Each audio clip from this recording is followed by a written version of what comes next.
जय श्री श्याम। एक बार श्री कृष्ण से अर्जुन ने एक प्रश्न पूछा कि उन्हें दुविधा है और उसका वो हल आपसे जानना चाहते हैं श्री कृष्ण से। तो श्री कृष्ण ने कहा, पूछो क्या सवाल है तुम्हारा। अर्जुन ने कहा, मुझे ये जानना है कि अच्छे लोगों के साथ हमेशा बुरा ही क्यों होता है, वहीं बुरे लोग खुशहाल दिखते हैं।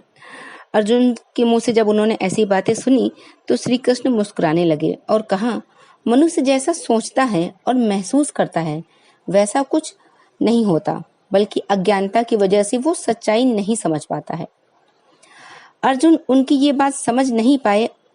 इसके बाद श्री कृष्ण ने कहा कि वो जानते हैं। एक कथा सुनाता हूँ, उसे सुनकर तुम समझ जाओगे कि हर प्राणी को उसके कर्म के अनुसार ही फल मिलता है। प्रकृति हर किसी को अपनी राह चुनने का मौका देती है। अब वो मनुष्य के ऊपर निर्भर करता है कि वो अच्छी राह चुनता है, धर्म की चुनता है या अधर्म की।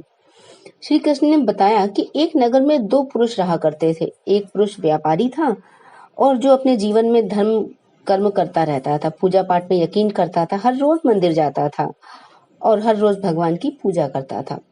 उसी जगह दूसरा व्यक्ति जो था, दूसरा जो पुरुष था, वो हर रोज मंदिर जाता, लेकिन वो पूजा के लिए नहीं जाता था। वो जूते चप्पल चुराने जाता था। उसे दान धर्म से कोई मतलब नहीं था। उसे पुण्य का कोई काम नहीं था कि हमें कोई पुण्य करना है, कुछ नहीं करना था उसे। उसे सिर्फ चोरी का काम करता था वो। समय बीतता गया। एक दिन बहुत जोर से बारिश हो रही थी। इसी वजह से मंदिर में पुजारी के अलावा और कोई नहीं था। तो जो अधर्मी पुरुष था, तो उसके मन में आया कि मैं मंदिर में जाके मंदिर का धन चुरा लेता हूँ, और मंदिर में पंडित जी की नजर बचा के उसने सारा धन चुरा लिया। उसी समय धर्म कर्म में विश्वास रखने वाला, जो पूजा पाठ करने वाला व्यक्ति था, वो भी आ गया।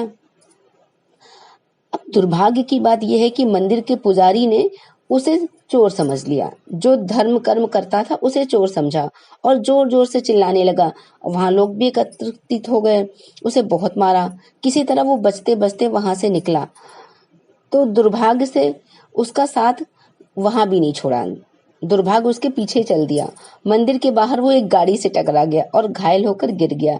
फिर वो व्यापारी लंगड़ाते हुए घर जाने लगा तो रास्ते में मुलाकात उस पुरुष से हो गई जिसने मंदिर से धन चुराया था। उसने कहा, आज तो मेरी किस्मत चमक गई, एक साथ इतना सारा धन मिल गया। यह सब देखकर उसे बहुत बुरा लगा। उसने अपने घर से भगवान की सारी तस्वीरें निकाल दी। कुछ साल बाद दोनों पुरुष की मृत्यु हो गई।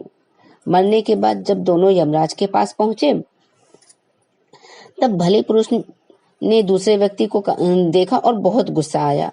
उसने क्रोधित होकर यमराज से पूछ ही लिया, मैं तो हमेशा अच्छे कर्म करता था, दान में विश्वास रखता था, उसके बदले मुझे जीवन भर अपमान और दर्द ही मिला, और इस व्यक्ति को नोटों से भरी पोटली मिली।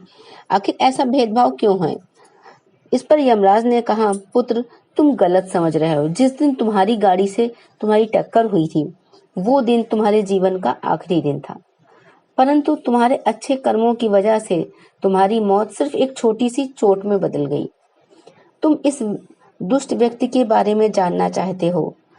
दरअसल इसके भाग्य में राजयोग था, मगर इसके बुरे कर्मों की वजह से, ये अधर्म की वजह से, एक छोटी सी पोटली में ही इसका जो भाग्य राजयोग का था वो बदल गया। कथा सुनाने के बाद श्री कृष्ण ने अर्जुन से पूछा कि पार्थ, अब तुम बताओ, तुम्हें तुम्हारे सवाल का जवाब मिला?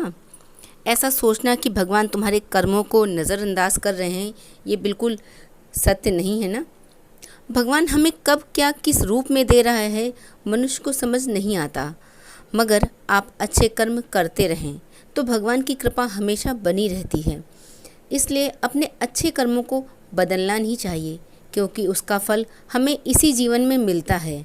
इसलिए मनुष्य का फर्ज है कि वो हमेशा अच्छे कर्म करता रहे, क्योंकि श्री कृष्ण ने गीता में बताया है कि किसी के द्वारा किया गया कर्म बेकार नहीं होता, चाहे वो अच्छा हो या बुरा हो। तो हर इंसान को अच्छे कर्म करते रहना चाहिए। हम सभी लोग चाहेंगे कि अच्छे कर्म करें, जिससे हम लोगों का भी अच्छा हो। जय श्री कृष्ण।